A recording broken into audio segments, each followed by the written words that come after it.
왜 이슈를 시키고 싶어 할까요? 왜 그러냐면요. 이슈가 되면요. 결과가 바뀔 수도 있습니다. 우리나라는 때법의 나라입니다. 실제로 그런 사건들이 많아요. 그렇기 때문에 이슈를 시키고 싶어 합니다. 그런 유인이 생기게 만들고 있는 게 이 국민청원 사이트입니다. 마녀사냥을 조장하는 사이트예요. 그래서 안녕하세요. 10번째 남자입니다. 저번에 한번 다뤘습니다. 마포 데이트 폭행 사건입니다. 황예진 양이 맞아서 죽었습니다. 남자친구한테. 그걸로 이제 유족이 국민청원을 올렸고 최근에 되게 이슈가 됐습니다. 1편 영상은 찍었고요. 이번에는 2편입니다. 2편은요. 1편에서 사람들이 좀 많이 댓글 단게요. 아니 유족과 정치권이 결탁을 했다고 하는데 아무 증거도 없이 무슨 뭐 그런 얘기를 하냐 이런 얘기를 합니다. 그래서 정치권이 개입할 가능성이 저는 되게 크다고 생각을 하거든요. 그 근거가 5개가 있습니다. 우선 이 5개를 얘기하기 전에요. 민식이법 이걸 같이 보는 게 나을 것 같아요. 그래서 민식이법을 먼저 보겠습니다. 민식법은 뭐 다들 아실 거예요. 민식이라는 애가 어린이 보호구역에서 이렇게 뛰어 들어가지고 차에 치여서 죽었죠. 이후에 국민청원과 언론 플레이로 해서 민식이법이 탄생을 했죠. 결국 통과가 돼서 지금 시행 중이고요. 이제 지금 어린이 보호구역에서 그러니까 조금만한 잘못이 있더라도 9대 1만 되더라도 벌금 500만 원이 최소형이죠. 아니 민식이법을 왜 보냐면요. 이거랑 비슷합니다. 이게 황예진법이 될 수가 있습니다. 이 데이트 폭력 가중처벌법이요. 그래서 좀 봐야 될 것 같아요. 우선 민식이 아버지가 국민청원을 올렸습니다. 이거예요. 제 아들의 억울한 죽음에 죽을 것만 같습니다. 이렇게 올렸어요. 이게 지금 끝났죠. 근데 참여 인원이 4만 7천 명 밖에 안 됩니다. 좀 의아할 거예요. 이거는 좀 옛날에 올렸던 거야. 그러니까 이걸 올리고 나서 나중에 이슈가 된 겁니다. 그렇기 때문에 이건 4만 7천 명으로 끝났습니다. 이 내용이 되게 깁니다. 뭐 이런 내용인데 마지막 문장만 보면 될 것 같아요. 아비의 역할을 미약하게나마 할 수 있도록 도와주십시오. 부탁드립니다. 뭐 감성팔이를 한 거죠. 그러니까 분노해라 뭐 이런 얘기입니다. 그리고 마지막에 이런 얘기를 해요. 아니 다시는 저희 집같이 자식을 먼저 잃고 억울함에 아무것도 할 수 없는 집이 생기지 않도록 어린이 보호구역 내 신호등 설치 의무, 과속카메라 설치 의무, 사고시 가중처벌 뭐 이런 얘기를 합니다. 이걸 보면 의문이 듭니다. 뭐냐면요. 아니 한번 생각을 해볼게요. 그러니까 민식이 아버지 입장에서 어린이 보호구역 내에다가 신호등을 설치하고 과속카메라를 설치하는 게 의미가 있을까요? 이게 중요합니다. 그러니까 민식이 아버지 입장에서는 죄를 처벌하는 게 제일 중요하다고. 그 가해자를 처벌을 해야 될 거 아니야. 이게 형량이 적게 나올까봐 겁나는 겁니다. 신호등 무슨 뭐 카메라 이런 거는 전혀 중요하지 않다고. 근데 왜 이런 얘기를 했냐 이 얘기입니다. 그리고 이 청원이 있고 난 이후에 대통령과 대화도 하고 무슨 뭐 이상한 프로그램도 많이 나오고 했다고. 그래가지고 우리나라 전체에 이슈가 됐습니다. 그러고 나서 그 엄마 아빠들끼리, 그러니까 민식이 말고도 이제 죽은 애들이 많아요. 한 4명인가 됩니다. 걔들 같이 이렇게 법을 모아서 통과를 시켰어요. 그 당시에 이거를 막을 수가 없었습니다. 절대 선이었거든. 그래서 결국 이렇게 언론 플레이를 통해서 다 통과가 됐습니다. 그때 올린 청원이 있습니다. 이거예요. 그러니까 이슈가 된 이후의 청원입니다. 그래서 이 40만이 넘었죠. 어린이들의 생명안전법안 통과를 촉구해 주시길 간곡히 부탁드립니다. 뭐 다른 법은 정확히 모르겠고요. 지금 보니까 뭐 3번 태호 유찬이법 뭐 이런 게 있고 4번이 민식이법입니다. 3개월째 계류 중 있고 제가 빨간 줄로 쳐놨거든요. 어린이 보호구역 내에 신호등 설치 의무화, 과속카메라 설치 의무화, 사망사고 시 가중처벌? 아니 이거 이상합니다. 왜 그러냐면요. 이전에 청원했던 거랑 내용이 같아요. 이게 내용이 같으면 이상합니다. 왜 그러냐면요. 지금은 법이 어느 정도 완성이 됐을 단계예요. 이 엄마 아빠들끼리 다 뭉쳐 있었고 지금 보면 강훈식 의원이 민식이법, 뭐 이명수 의원의 민식이법 이렇게 나와 있잖아. 민식이법이 3개월째 계류 중이라고 써 있잖아요. 법이 어느 정도 초안이 완성이 된 상태라고. 근데 이때 말하는 거랑 법이 나오기 전에 그냥 민식이 아버지가 올린 거랑 내용이 똑같습니다. 이거 처음에 올렸던 거랑 같이 보겠습니다. 이거죠. 아니 신호등 설치, 과속카메라 설치, 사고시 가중처벌 똑같아요. 아니 그러니까 이 이후에는 정치적인 사건이 됐잖아. 정치적인 사건에서 정치인이 붙은 이후에도 붙기 전이랑 내용이 같다고. 무슨 얘기냐면 애초에 처음에 청원 올릴 때부터 정치인이 붙어 있었다는 얘기입니다. 이 민식이법을 통과를 원하는 세력은 이미 민식이 아버지랑 접촉을 한 거예요. 그래서 이런 청원을 했던 거야. 첫 번째 청원에 했던 이 법 내용들이 두 번째 청원에도 그대로 있잖아요. 그대로 낱말이 틀리지가 않습니다. 그러니까 다시 얘기를 할게요. 민식이 아버지한테 신호등 설치, 과속카메라 설치가 중요하냐는 겁니다. 전혀 중요하지 않습니다. 내 애는 억울하게 죽은가, 그래서 이 가해자를 처벌하는 게 훨씬 중요하다고. 근데 왜 저런 쓸데기 없는 얘기를 했냐는 겁니다. 신호등을 설치하고 과속카메라 설치해달라고 했겠냐고. 그러니까 신호등 과속카메라 설치가 필요한 건 누구냐면 이 법을 낸, 민식이법을 낸 강훈식 의원이랑 이명수 의원이라고. 민식이 아버지가 필요한 게 아닙니다. 민식이 아버지한테 필요한 거는 가해자 가중처벌밖에 없다고. 왜 저런 얘기를 해? 그래서 정치인이 처음부터 붙어 있었다는 얘기예요. 그게 뭐 민식이 아버지가 나쁘다고 하는 얘기가 아닙니다. 근데 국민청원이랑 이렇게 법이 만들어지는 건 이런 식으로 이루어진다는 거예요. 그걸 알고 가야 된다는 겁니다. 다시 마포 데이트 폭행 유족의 청원을 보겠습니다. 마지막 문단만 보면 됩니다. 그전에는 이게 뭐 치사가 아니라 살인이다 뭐 이런 내용이에요. 연인관계에서 사회적 약자를 폭행하는 범죄에 대해 엄벌하는 데이트폭력 가중처벌법 신설을 촉구합니다. 요거죠. 제가 근거가 5가지 있다고 했죠. 우선 첫 번째입니다. 이 데이트폭력 가중처벌법이라는 말이거든요. 무슨 얘기냐면 일반 사람들은 데이트폭력이라는 말을 안 쓰고 데이트폭행이라는 말을 씁니다. 그게 익숙해요. 그냥 그런 말을 많이 쓰니까 익숙해. 근데 왜 데이트폭력 가중처벌법이라고 했냐 이 얘기입니다. 그래서 국가법령정보센터를 들어와서 폭행으로 한번 쳐봤어요. 보시다시피 검색 결과가 없습니다. 무슨 얘기냐면 그러니까 법 이름에 무슨 뭐 폭행에 대한 무슨 법 이런 건 없다고. 폭력으로 한번 쳐봤습니다. 많죠? 그러니까 저는 왜 그런지 모르겠는데 이게 법의 제목, 법령 명에는 폭행이 아니라 폭력으로 들어갑니다.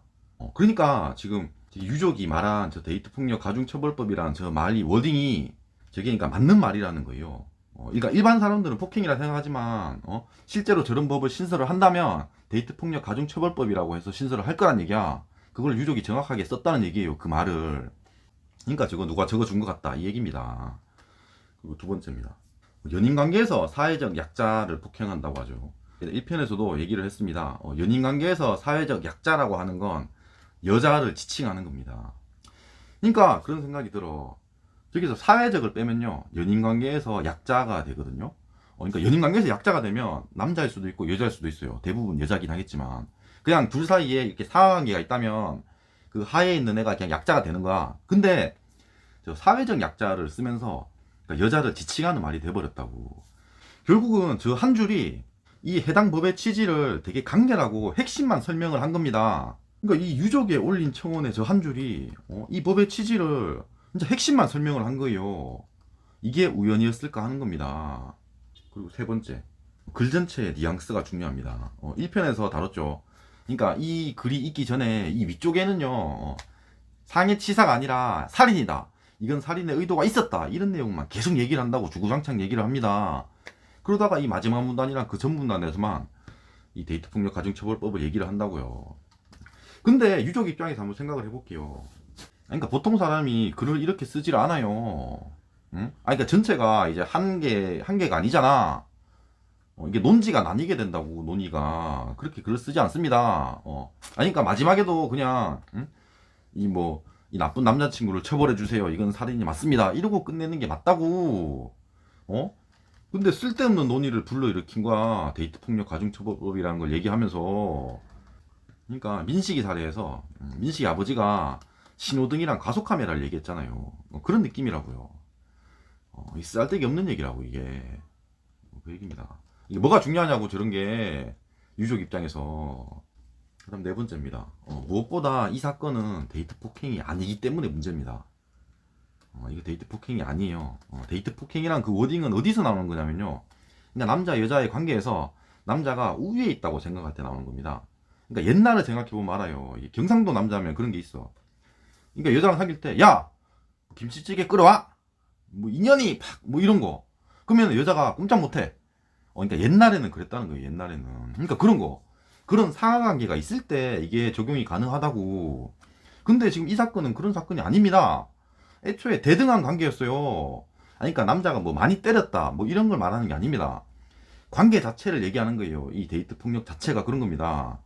그러니까 가정폭력을 생각해 보면 돼요. 가정폭력을 따로 생각하는 이유는 뭐냐면요. 응? 그러니까 애가 이제 애 입장에서 이 가정에서 아빠한테 내가 처맞았어. 그러면 이 가정이라는 테두리 안에서는 신고를 하기가 쉽지가 않습니다. 그런 특징이 있기 때문에 따로 말을 하는 거예요. 그래서 이 사건은 데이트 폭행 자체가 아닙니다. 그러니까 데이트 폭행이 아닌데 데이트 폭행을 굳이 가져와가지고 이런 얘기를 하는 것 자체가 이상하다는 겁니다. 그럼 다섯 번째, 국민청원 자체의 특징이 있습니다. 우선은 이거는 모르시는 분들이 많습니다. 그래서 청와대 국민청원 사이트에서 억울한 죽음으로 검색을 해봤습니다. 검색 결과가 925건이 나오네요. 그리고 여기서 이제 국민청원 건이 이제 806건입니다. 요거 상위에 있는 6건만 한번 볼게요. 아버지의 억울한 죽음을 규명하는 걸 도와달래. 이게 아재 백신을 맞아가지고 죽었대요. 청원인이 3,000명이네요. 두 번째 건은 좀 이상한데, 판사 19명이 가담한 억울한 죽음이랍니다. 이거 청원인이 한 300명 됩니다. 세 번째 것도 백신이네요. 화이자 백신 맞고 죽었는데 이것도 억울하다. 3,000명이 이것도 했습니다. 다음 거 보겠습니다. 오빠가 억울하게 죽었는데 역주행 운전자 때문에 죽었답니다. 이거 2,400명이 했네요.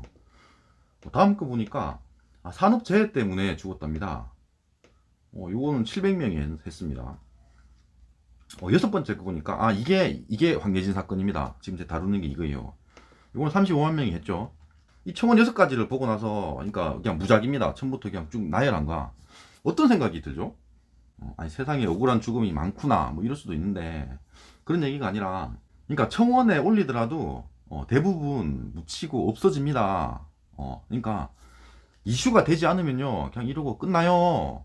결국은 청원인의 입장에서는 국민청원을 올리는 이유는 이 사건을 이슈화 시키고 싶은 겁니다. 공론화를 시키고 싶은 거예요. 그래서 가해자를 좀 더 처벌을 세게 하고 싶은 겁니다. 왜 이슈를 시키고 싶어 할까요? 왜 그러냐면요, 이슈가 되면요 결과가 바뀔 수도 있습니다. 우리나라는 때법의 나라입니다. 실제로 그런 사건들이 많아요. 그렇기 때문에 이슈를 시키고 싶어 합니다. 그런 유인이 생기게 만들고 있는 게 이 국민청원 사이트입니다. 마녀사냥을 조장하는 사이트예요. 그래서 그러면 궁금한 게, 그러니까 여기에 있는 많은 이런 억울한 죽음 중에서 우리는 왜 이 사건만 관심을 가질까 하는 거죠. 왜 그러냐면은 언론에서 이 사건을 다루기 때문입니다. 다른 건 관심이 없어요, 당연히. 그러면 언론에서 왜 이 사건만 다루죠? 그게 궁금해. 두 가지 이유가 있습니다. 첫 번째는 이 해당 이슈가 엄청난 분노를 일으켜야 됩니다. 그리고 두 번째, 이게 입법과 관련이 있으면, 그러니까 정치인하고 언론사는 결탁이 될 수가 있잖아요. 입법과 관련이 있으면 기사에 나올 가능성이 더 있다는 거예요. 그 얘기입니다. 그래서 이 국민청원 자체가 부작용이 있습니다. 왜 그러냐면 어떻게든 이슈를 시켜야 되는 청원인의 입장에서는 이 사건을 최대한 나는 절대선이고 저 가해자는 절대악이다 이런 식으로 좀 쓸 수밖에 없어요. 어느 정도 과장을 할 수밖에 없습니다. 과장이 아니라 실제로 거짓말을 꾸며내는 사람도 있어요. 그래야지 이슈가 되기 때문에, 그래야지 상대방이 처벌을 세게 받기 때문에 그럽니다. 그래야지 언론의 간택을 받을 수가 있다는 거예요. 그리고 그게 아니면 정치권의 조력을 받는 겁니다. 그러니까 민식이법처럼 그런 거예요. 이 정치권에서는 그런 거야. 이 자기들의 이익이 있는 거야. 어떤 법을 이렇게 통과시키고 싶은 생각이 있는 거고, 그 법을 통과시키기 위해서 이렇게 유족들한테 접근을 할 수가 있다는 겁니다. 왜? 이렇게 하면 크게 이슈가 될 수 있으니까. 다시 한번 얘기할게요. 유가족을 욕하려는 게 아니에요. 그러니까 유가족의 입장에서는 이게 대통령한테 간택이 되려면요 분노를 일으킬 정도로 오바를 하거나 세력과 결탁할 수밖에 없는 게 이게 현실이라는 겁니다. 그래서 이 국민청원을 없애야 된다고 봅니다. 그래서 저는 그런 생각이 들어요. 이 황예진 사건도 마지막에 저 문장을 안 썼다면 과연 언론에서 간택을 했을까? 그런 생각이 드는 거야. 왜냐면 저 억울한 죽음들은 많습니다. 대부분 과장을 해서 다 쓴다고. 근데도 어떻게 보면 언론이 이걸 간택을 한 거잖아. 그런 생각도 듭니다. 그럼 이런 사람이 있을 수 있습니다. 그러니까 세력이 뭐 접근을 했다고 쳐요, 유족한테. 그래서 뭐 둘 다 서로 윈윈한 거 아니냐, 뭐 이럴 수도 있습니다. 그게 뭐가 문제냐, 뭐 이런 거죠. 근데 이 법은 문제가 많은 법입니다. 그러니까 결국 이게 20만 원 넘었기 때문에 청와대가 답변을 할 거예요. 이게 어찌 될지 모릅니다. 안 그래도 지금 정부가 남녀 갈라치기를 되게 좋아합니다. 저는 개인적으로 제2의 민식이법이 될 수도 있다고 생각을 해요. 이 법이 어떤 문제가 있냐라는 영상은 3편에서 찍도록 하겠습니다. 영상이 마음에 드셨으면 구독과 좋아요 감사합니다.